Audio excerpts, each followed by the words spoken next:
Εκλεκτοί προσκεκλημένοι, Χριστός Ανέστη, με ιδιαίτερη χαρά και συγκίνηση απευθύνω θερμό χαιρετισμό στην εκδήλωση που διοργανώνεται σήμερα,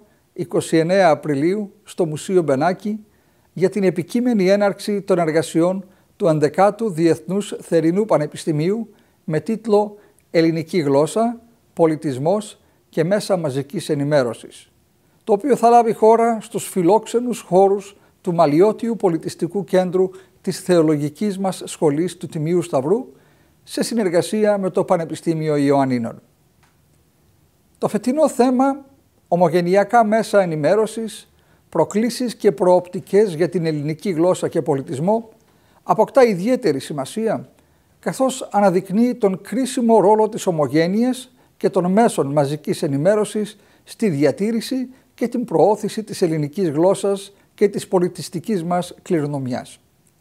Είναι άξιο επένου ότι το Θερινό Πανεπιστήμιο αποτελεί τόπο γόνιμου διαλόγου και δημιουργικής συνάντησης ανθρώπων των γραμμάτων, της επιστήμης, των μέσων ενημέρωσης και ασφαλώς και της Εκκλησίας.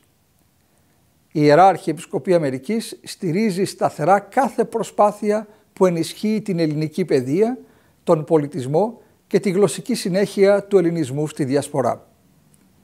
Συγχαίρω τους προτεργάτες του Διεθνούς Θερινού Πανεπιστημίου,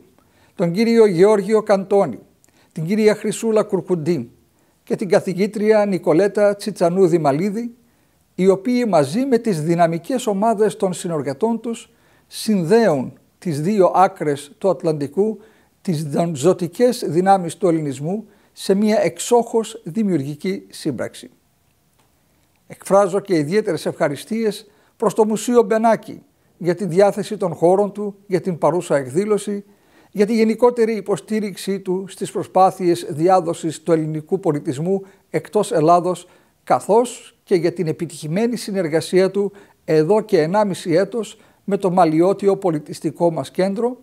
η οποία συνεργασία μέσω της περαιτέρω εμβάθυνσης θα αποφέρει, είμαι βέβαιος, ακόμα περισσότερους καρπούς.